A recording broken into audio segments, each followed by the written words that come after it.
Cowboy translation করলে কি হয়? হ্যাঁ, রাখাল। কি হয়?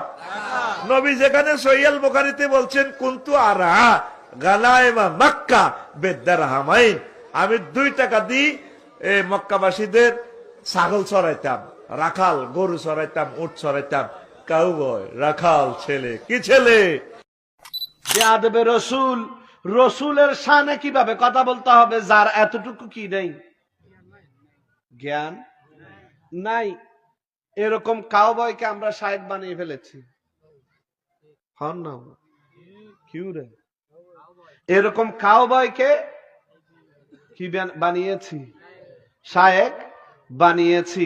তো এখানে কতগুলো ভাইয়ের রক্তের মধ্যে আগুন লাগবে। আমাদের শায়েখকে কি বলেছে বলেন না, একটু জোরে বলেন না। আমাদের শায়েখকে কি বলেছে? কাউবয় বলেছে। তো আমি প্রশ্ন করব, ভাই রে, তো শায়েখকে কাউবয় বললে যদি তোমার এমন অবস্থা হয়, রসুলকে কাউবয় বললে তোমার কিরকম হওয়া দরকার? ঠিক কি না? ঠিক কি না? তাহলে বোঝা যায় ঈমান আকীদা হেফাজত করতে হবে মানুষ দেখে নয়।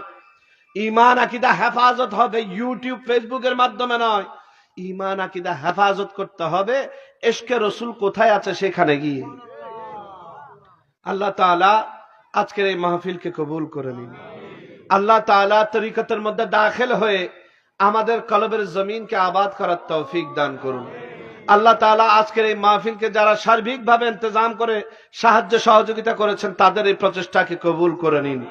আল্লাহ তাআলা আমাদের ঈমান আকীদাকে হেফাজত করুন। আমিন ওয়া আখিরু দাওয়ানা আলহামদুলিল্লাহি রাব্বিল আলামিন।